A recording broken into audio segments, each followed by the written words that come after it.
Hello viewers, आज हम करेंगे फुटप्रिंट विदाउट फीट बुक का chapter number 2 the thieves story. It was written by Ruskin bond.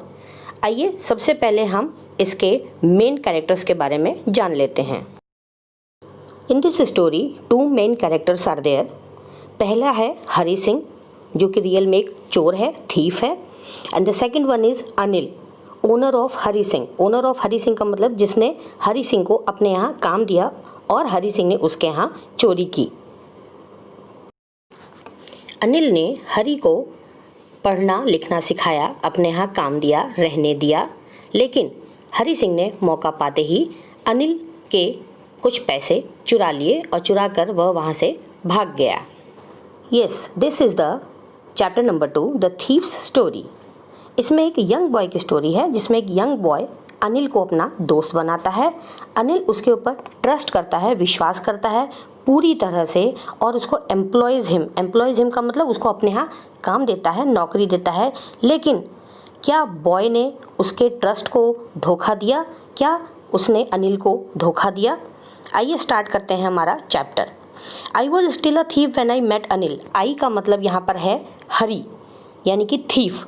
Thief अपने बारे में बोल रहा है कि मैं पहले से ही एक चोर था जब मैं अनिल से मिला, और मेरी उम्र सिर्फ 15 यानी 15 साल की थी, लेकिन मैं बहुत एक्सपीरियंस था और फेयरली सक्सेसफुल हैंड, और मेरा हाथ बहुत साफ था, यानी कि चोरी करने में मेरा हाथ बहुत क्लीन था। अनिल मुझे उस समय मिला जब वो एक रेसलिंग मैच को वॉच कर रहा था, उसको एंजॉय कर रहा था, तभी मैं उससे मिला था। वह उस समय करीब 25 साल का रहा होगा, टॉल लीन फेलो, लंबा और दुबला पतला। उसको देखने से ऐसा लग रहा था कि वो बहुत इजी गोइंग है, बहुत शांत स्वभाव का और बिल्कुल सिंपल लिविंग में रहने वाला, ज़्यादा कुछ अप्रोच नहीं करता, इस टाइप का इंसान वह नज़र आ रहा था।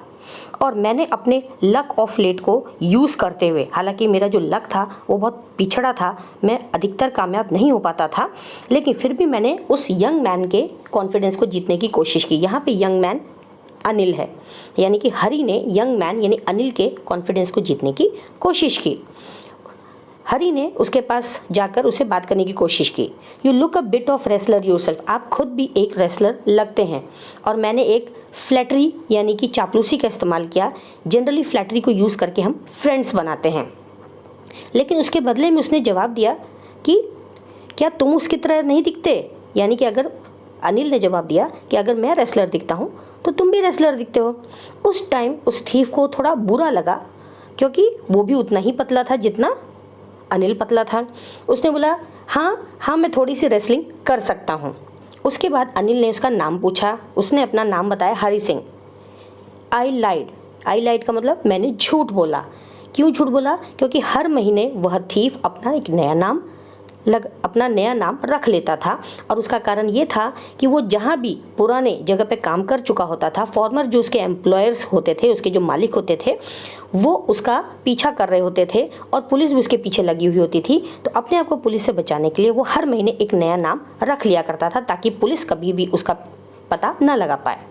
अपने इंट्रोडक्शन के बाद अनिल बातें करने लगा रेसलर्स के बारे में जो वेल ऑयल थे। उनकी बॉडी पे आपने देखा होगा, रेसलर्स की बॉडी पे पूरा ऑयल लगा होता है। हु वर ग्रंटिंग, जो दहाड़ रहे थे, मतलब लिफ्ट कर रहे थे, अपने अपोनेंट्स को थ्रो कर रहे थे। And I didn't have much to say, मुझे कुछ ज़्यादा कहने का मौका नहीं मिला। अनिल बातें किया जा रहा था। उसके बाद अनिल वॉकड अवे, अनिल वहाँ से चला गया। मैंने कैजुअली उसको फॉलो किया। जब अनिल ने नोटिस किया तो अनिल ने फिर से मुझे हेलो बोला, और मैंने फिर से अपनी वो मोस्ट अपीलिंग स्माइल, जो फ्लैटरी वाली स्माइल थी, मैंने उसको दी और मैंने उसको बोला I want to work for you, मैं आपके लिए काम करना चाहता हूँ। लेकिन अनिल का जवाब था but I can't pay you, लेकिन मैं तुम्हें तनख्वाह नहीं दे सकता। मैंने 2 मिनट सोचा कि क्या मैं सही हूँ, कहीं मैंने इस मैन को यानी अनिल को मिसजज तो नहीं कर लिया। फिर मैंने उसको पूछा कैन यू फीड मी, क्या तुम मुझे खाना दे सकते हो? अनिल ने उसके बदले में दोबारा एक क्वेश्चन किया, कैन यू कुक, क्या तुम खाना पका सकते हो? उसने दोबारा से झूठ बोला, यानी थीफ ने दोबारा से झूठ बोला। उसने बोला येस आई कैन कुक, हाँ मैं खाना पका सकता हूँ। अनिल ने कहा अगर तुम खाना पका सकते हो तो तुम मेरे साथ आ सकते हो और मैं तुम्हें खाना खिलाऊंगा, आई कैन फीड यू। उसके बाद वो मुझे अपने रूम पर लेके गया जो जमुना स्वीट शॉप के ऊपर था and told me I could sleep on the balcony. उसने बोला कि तुम बालकनी में सो जाओ, यानी उसने मुझे बालकनी में सोने की जगह दी। मैंने उस रात जो खाना बनाया वो बहुत ही टेरिबल था, यानी बहुत ही बकवास खाना था, क्योंकि अनिल ने वो सारा खाना एक स्ट्रे डॉग यानी कि गली के कुत्ते को दे दिया और मुझे सोने को कह दिया। लेकिन but I just hung around, लेकिन मैं आसपास ही घूमता रहा और अपनी फ्लैटरी वाली मोस्ट अपीलिंग स्माइल देता रहा। लेकिन अनिल ने मुझे कुछ भी नहीं कहा, मुझे देखकर वह सिर्फ हंसता रहा। लेटर ही पैटेड मी, धीरे धीरे उसके बाद उसने मुझे मेरे हेड पे थोड़ी सी थपकी दी और बोला नेवर माइंड, कोई बात नहीं। He would teach me to cook, उसने बोला कि मैं तुम्हें खाना पकाना सिखाऊंगा। उसने बोला कि मैं तुम्हें तुम्हारा नाम लिखना भी सिखाऊंगा, मैं तुम्हें सिखाऊंगा, टीच करूंगा होल सेंटेंसेज, यानी पूरे सेंटेंस कैसे लिखे जाते हैं, नंबर्स कैसे ऐड किए जाते हैं। मैं बहुत ग्रेटफुल था उसके लिए। मुझे लगा कि अगर मैं पढ़ना लिखना सीख गया, मैं एक एजुकेटेड मैन बन गया, तो मैं वो कर पाऊंगा जो आज तक नहीं कर पाया, यानी कि मैं चोरी में भी वो उस लिमिट तक जाऊंगा जिस लिमिट को मैं आज तक पकड़ नहीं पाया हूँ। It was quite pleasant working for Anil, मुझे अनिल के लिए काम करना अच्छा लगता था। मैं सुबह उसके लिए चाय बनाता था, उसके बाद दोपहर में मैं डेज सप्लाईज यानी घर के कुछ ज़रूरी सामान लेने जाता था, और जब भी मैं सामान लेने जाता था तो मैं डेली 1 रुपये का प्रॉफिट रखता था, यानी कमाता था। And I think he new, यानी कि हरी जानता था कि अनिल भी यह बात जानता है कि हरी डेली 1 रुपये का प्रॉफिट कमाता है, लेकिन उसने ध्यान नहीं दिया। बहुत छोटा सा अमाउंट था तो उसने माइंड ही नहीं किया।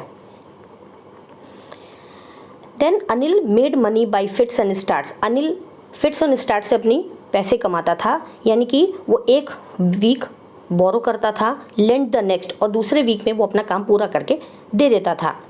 उसके बाद उसके काम का उसको चेक मिल जाता था, और उसके बाद वो सेलिब्रेट करता था, बाहर जाता था अपने दोस्तों के साथ सेलिब्रेट करता था। वह करता क्या था, अनिल मैगजीन्स में बतौर राइटर काम करता था, और वही उसके जीने का एक माध्यम था। एक शाम जब वह घर लौटा तो उसके हाथ में बंडल का एक छोटा बंडल था, नोट्स का एक छोटा बंडल था, यानी नोटों की गड्डी थी। उसने बोला कि मैंने एक बुक पब्लिशर को बेची है और उसके बदले में मुझे पैसे मिले हैं। मैंने देखा कि उसने वो सारे पैसे अपने मैट्रेस यानी अपने सोने वाले जो जिस गद्दे पर वो सोता था, जिस मैट्रेस पर सोता था, उस मैट्रेस के नीचे उसने रख दिए। मैंने दिन भर अनिल के लिए काम किया। I had been working for Anil for almost a month, मैंने पूरा 1 महीना अनिल के लिए काम किया था। Apart from cheating on the shopping, हालांकि मैं शॉपिंग में चीटिंग करता था, लेकिन उसके अलावा मैंने और कोई भी ऐसा काम नहीं किया था। I had every opportunity for doing so, हालांकि मेरे पास बहुत सारी अपॉर्चुनिटीज़, बहुत सारे मौके थे उसको बीट्रे यानी उसको धोखा देने के लिए। अनिल ने मुझे घर की एक एक्स्ट्रा की भी दी हुई थी ताकि मैं अपनी सहूलियत से आराम से आना और जाना कर सकूं। वो अब तक का मेरी लाइफ में मोस्ट ट्रस्टिंग पर्सन था, यानी मुझे आज तक कोई भी ऐसा इंसान नहीं मिला जिसने मेरे ऊपर इतना ट्रस्ट किया हो। इसीलिए मेरे लिए बहुत डिफ़िकल्ट हो रहा था उसको रॉब करना। It's easy to rob a greedy man, हालांकि किसी ग्रीडी मैन को रॉब करना बहुत ईजी होता है, लेकिन it is difficult to rob a careless man, लेकिन किसी केयरलेस इंसान को रॉब करना बहुत मुश्किल होता है। यह रॉब का मीनिंग होता है लूटना, ये लूटपाट करना। कभी कभी तो ऐसा होता है, sometimes he doesn't even notice, कभी कभी तो वो मुझे नोटिस भी नहीं करता था और मैं अपने काम को आराम से कर लेता था। Well it's time I did some real work, लेकिन अब समय था जब मैं कुछ सही काम कर सकूं। मैंने अपने आप को समझाया कि मेरी प्रैक्टिस भी ख़त्म हो रही है, मैं प्रैक्टिस से बाहर हो रहा हूं और मुझे कुछ पैसे बनाने ही पड़ेंगे, नहीं तो ये सारे पैसे अपने दोस्तों पर ही वेस्ट कर देगा। और आफ्टर ऑल वो मुझे पे भी तो नहीं करता, मुझे सैलरी भी तो नहीं देता है। रात काफ़ी हो चुकी थी, अनिल फॉल अस्लीप, अनिल गहरी नींद में सो चुका था। मैं जब बालकनी में सो रहा था, मेरे बेड पे मून लाइट की एक बीम यानी कि चंद्रमा की एक किरण पड़ रही थी। मैं ज़मीन पर बैठा हुआ था, सिचुएशन के बारे में सोच रहा था। मैंने सोचा अगर मैं पैसे अभी ले लेता हूँ, चुरा लेता हूँ, तो मैं 10:30 की यानी कि 10:30 बजे की जो लखनऊ की एक्सप्रेस है वो पकड़ सकता हूँ। और ये सोचते ही मैं अपनी ब्लैंकेट से बाहर निकला और धीरे धीरे उसकी बेड तक यानी अनिल की बेड तक गया। Anil was sleeping peacefully. Anil बहुत शांति से सो रहा था। उसका फेस बहुत ही क्लियर, बहुत शांत और बिना किसी चिंता का दिख रहा था, जबकि मेरे फेस पे बहुत सारे मार्क्स थे, मेरे फेस पे बहुत सारी चिंता की लकीरें थीं। शायद उसको हम स्कार्स भी कह सकते हैं। My hand slid under the matters. मैंने धीरे से अपना हाथ मैटर्स के अंदर सरकाया, नोट सर्च किए और जैसे ही मैंने उनको पाया, I drew them out without A sound. मैंने बिना एक भी आवाज़ किए उनको बाहर निकाल लिया। Anil side in his sleep and turn on his side. तभी अनिल ने करवट ली और मेरी तरफ घूम गया। I was startled and quickly crawled out of room. मैं बहुत डर गया और जल्दी से रूम से बाहर भागा। मैं दौड़ता ही जा रहा था रोड पर। आई बिगेन टू रन। मैं रोड पर दौड़ता ही जा रहा था। I had the notes at my waste. मैंने नोट अपने छाती से चिपका के रखे हुए थे। वेस्ट का मतलब यहाँ पे कमर होता है। उसने अपने नोट अपनी छाती से नहीं, अपने कमर से चिपका के रखे हुए थे। और कैसे चिपकाए थे? उसने अपनी पजामा की स्ट्रिंग से उसको बांध लिया था। पजामा में एक नाड़ा होता है, एक रस्सी होती है जिससे हम अपने उसको टाइट करके पहन लेते हैं। उसने उसी रस्सी से उन नोट्स को टाइट करके बांध लिया था। I slowed down to a walk and counted the notes. मैं बहुत देर तक भागता रहा, फिर मैंने थोड़ा स्लो हो गया। मैंने अपनी स्पीड कम की और धीरे धीरे वॉक करने लगा। फिर मैंने नोट्स को काउंट किया। वो टोटल 600 रुपीज़ थे 50s में, यानी 50 रुपये के 600 रुपये थे। 50 रुपये के नोट थे। I could live like an oil rich Arab for a week or two. मेरे पास अब इतना पैसा था कि मैं एक ऑयल रिच अरब, यानी जो अरब कंट्रीज़ में आपने शेख देखे होंगे, उस शेख की तरह मैं बहुत आराम से एक आलीशान जीवन जी सकता था 1 या 2 हफ्ते तक इतने पैसों में। When I reach the station, लेकिन जैसे ही मैं स्टेशन पहुंचा, मैं टिकट ऑफिस पे रुका ही नहीं, क्योंकि जनरली यूजुअली मैं कभी भी टिकट नहीं खरीदता, इसलिए मैं सीधा प्लेटफॉर्म पे चला गया। Lucknow express was just moving out. Lucknow express धीरे धीरे चलना स्टार्ट हुई ही थी। मैंने सोचा कि मैं जल्दी से दौड़ के और एक कैरेज यानी एक बॉगी पे चढ़ जाऊंगा, but I hesitated.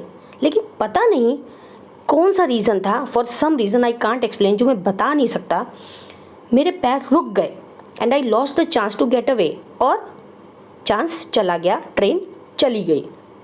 When the train had gone, जब ट्रेन चली गई तो मैंने अपने आप को उस प्लेटफॉर्म पे डेजर्टेड, अकेला पाया, स्टैंडिंग अलोन। अकेला मैं उस प्लेटफॉर्म पे खड़ा था। मुझे कोई आइडिया नहीं था कि अब मैं रात कहाँ पे बिताऊंगा। मेरे कोई फ्रेंड्स नहीं थे। Believing that friends were more trouble than help, क्योंकि मैं ये विश्वास रखता था कि फ्रेंड्स जो होते हैं वो हेल्प करने के बजाय ज़्यादा ट्रबल क्रिएट करते हैं। And I did not want to make anyone curious, और मैं नहीं चाहता था कि मैं किसी होटल में चला जाऊँ और होटल में मैं आराम से पकड़ा जाऊँ जो स्टेशन के पास में होता है। The only person I knew really was the man, क्योंकि मैं इस शहर में सिर्फ एक ही इंसान को जानता था और मैं उसको ऑलरेडी चीट या रॉब्ड कर चुका था। मैं उसको लूट चुका था, उसको धोखा दे चुका था। खैर मैं स्टेशन से बाहर आया, हरी सिंह स्टेशन से बाहर आया। I walk slowly through the bazaar. मैं धीरे धीरे बाज़ार की तरफ गया। In my short career as a thief, हालांकि एज अ थीव यानी चोर के बतौर चोर मेरा कैरियर बहुत छोटा सा था, मैंने फिर भी कुछ लोगों के फेसेस को पढ़ना सीख लिया था। जब उनका सामान चोरी हो जाता है या गुम हो जाता है तो उनके फेस पे क्या एक्सप्रेशन होते हैं। The greedy man showed fear, लालची इंसान के चेहरे पे डर के भाव होते हैं। The rich man showed anger, जो अमीर होता है उसके चेहरे पे गुस्सा दिखता है। The poor man showed acceptance, जो गरीब आदमी होता है वो चुपचाप उसको स्वीकार कर लेता है। But I knew that Anil's face, लेकिन मैं जानता था कि अनिल के फेस में कुछ भी नहीं होगा। When he discovered the theft, जब वह पाएगा कि उसके साथ चोरी हो चुकी है, उसके पैसे चोरी हो गए हैं, चोरी और किसी ने नहीं, हरी सिंह ने की है, तो उसके चेहरे पे कुछ नहीं, सिर्फ एक सैडनेस, दुख का भाव होगा। वो भी इसलिए क्योंकि उसके पैसे चोरी हो गए, इसलिए नहीं, बल्कि इसलिए क्योंकि वो लॉस ऑफ ट्रस्ट है, यानी कि उसने जिसके पर विश्वास किया उसने ही उसको धोखा दिया। इस बात का दुख उसके चेहरे पर होगा। I found my self in the मैदान, मैं एक मैदान में जाके बैठ गया एक बेंच पर। वह रात बहुत चिली यानी बहुत ठंड थी, क्योंकि वो नवंबर का टाइम था। बहुत ठंडी हवा चल रही थी और अचानक से बारिश भी स्टार्ट हो गई। मेरा शर्ट और मेरा पजामा दोनों ही मेरी स्किन से पूरे चिपक गए, क्योंकि मैं ऊपर से लेकर नीचे तक पूरा भीग चुका था। मेरे कपड़े पूरे गीले हो चुके थे। मैं फिर से बाजार की तरफ गया and sat down in the shelter of a clock tower, और एक घंटा घर के नीचे जाके बैठ गया। क्लॉक में उस समय मिडनाइट का टाइम दिखा रहा था, यानी कि रात के 12 बज रहे थे। अचानक से मैंने उन नोट्स को ढूंढा। वो नोट कहाँ थे? दे वर डैम्प फ्रॉम द रेन, लेकिन बारिश में क्योंकि मेरे पूरे कपड़े भीग चुके थे तो वो नोट भी भीग चुके थे। अनिल्स मनी। मैंने उन नोटों को ध्यान से देखा और सोचा ये तो अनिल के पैसे हैं। सुबह के टाइम वो ज़रूर he would probably have given me 2 or 3 rupees to go to the cinema. जब वह सुबह सो कर उठता तो वो ज़रूर उसमें से मुझे 2 या 3 रुपए देता कि जाओ जाके सिनेमा देख लो। But now I had it all. लेकिन अब तो मेरे पास सारे पैसे हैं। I couldn't cook his meals. मुझे कोई ज़रूरत नहीं है उसके लिए खाना पकाने की, उसके लिए बाज़ार दौड़ने की, या उसके लिए कुछ सेंटेंसेस सीखने या पढ़ाई लिखाई करने की। मैंने सब कुछ भुला दिया in the excitement of the theft. चोरी करने के चक्कर में, चोरी करने के उत्साह में मैं सब कुछ भूल गया। द होल सेंटेंस, कैसे उसने मुझे पढ़ना लिखना सिखाया। I knew could one day bring me more than a few hundred rupees. मैं जानता हूँ कि इस पढ़ाई लिखाई सीख कर मैं एजुकेटेड बनूंगा और कुछ अच्छे पैसे कमा पाऊंगा। It was a simple matter to steal. लेकिन यहाँ पे तो बात आके चोरी पे अटक गई। और कभी कभी ऐसा होता है, sometimes just as simple to be caught. बहुत आसान होता है कभी कभी जब हम इस सिचुएशन में पकड़े जाते हैं। But to be a really big man, लेकिन अगर सही में बड़ा इंसान बनना है, क्लेवर और रेस्पेक्टेड भी बनना है, तो was something else. I should go back to Anil. मुझे अनिल के पास जाना चाहिए। I told myself. मैंने अपने आप को समझाया कि मैं ना सिर्फ लिखना और पढ़ना सीखूंगा बल्कि मुझे रेस्पेक्ट भी मिलेगी। I hurried back to the room feeling very nervous. मैं बहुत ही नर्वस फील कर रहा था, लेकिन मैं रूम की तरफ भागा। और क्योंकि मुझे यही एक अच्छा तरीका लगा, easier to steal something than to return it undetected. ये एक ऐसा तरीका था, जब किसी के यहाँ चोरी करना तो बहुत ईजी था, लेकिन वही सामान जो चोरी किया गया, स्टील किया गया, वही सामान वापस उसको लौटाना, वो भी अनडिटेक्टेड, बिना पकड़े हुए, ये बहुत ही मुश्किल काम था। मैंने धीरे से दरवाज़ा खोला। दरवाज़ा खोल के then stood in the doorway. मैं दरवाजे के पास ही खड़ा रहा। मून लाइट कमरे में आ रही थी। अनिल शांति से सो रहा था। मैं धीरे धीरे उसके बेड के पास गया। मैंने अपना हाथ फिर से अंदर डाला मैट्रेस की तरफ, जो मेरे हाथ में नोट्स थे। I felt his breath on my hand. उसकी जो सांस ले रहा था, वो उसकी जो ब्रेथ थी, वो मेरे हाथ पे मुझे फील हो रही थी। मैं 2 मिनट वहीं पे स्टिल रुका रहा।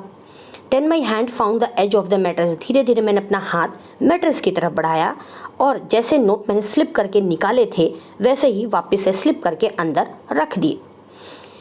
सुबह मैं लेट से उठा। मैंने देखा कि अनिल ने ऑलरेडी चाय बना ली थी। उसने अपने लिए और मेरे लिए, दोनों के लिए चाय बनाई थी। उसके बाद उसने हाथ आगे बढ़ाया। उसके हाथ में एक 50 रुपये का नोट था। My heart sank. मेरा तो दिल बैठ गया। मुझे लगा, I thought I had been discovered. मुझे लगा कि मैं पकड़ा गया हूँ। उसके बाद उसने जवाब दिया, I made some money yesterday, he explained. Anil ने बोला कि मैंने कल कुछ पैसे कमाए थे। Now you will be paid regularly, और अब मैं तुम्हें हर महीने रेगुलरली पे करूँगा। My spirits rose. अचानक से मेरी अंतरात्मा जाग गई। But when I took the note, जैसे ही मैंने नोट हाथ में लिया, वह अभी भी गीला था कल रात की बारिश की वजह से। फिर अनिल ने बोला, today we will start writing sentences. आज मैं तुमको सेंटेंसेस लिखना सिखाऊंगा। He knew but neither his lips nor his eyes showed anything. Hari को यह पता चल चुका था कि अनिल सब कुछ जान गया था, लेकिन अनिल के लिप्स, यानी ना तो उसने अपने मुंह से बोला और ना ही उसकी आईज ने कुछ भी शो किया। आई स्माइल्ड एट अनिल। मैं फिर से अनिल को देखकर स्माइल किया मैंने, इन माई मोस्ट अपीलिंग वे। जैसा मैं हमेशा फ्लैटरी करते समय अपीलिंग वे में स्माइल करता हूँ, मैंने फिर से वही स्माइल किया। And the smile came by itself without any effort. लेकिन इस बारी जो स्माइल थी, ये मुझे एफर्ट करके को ज़बरदस्ती नहीं लानी पड़ी, अपने आप मेरे लिप्स पर आ गई थी। तो दोस्तों, ये थी हमारी आज की story, written by Ruskin Bond. मिलते हैं हमारे नेक्स्ट वीडियो में।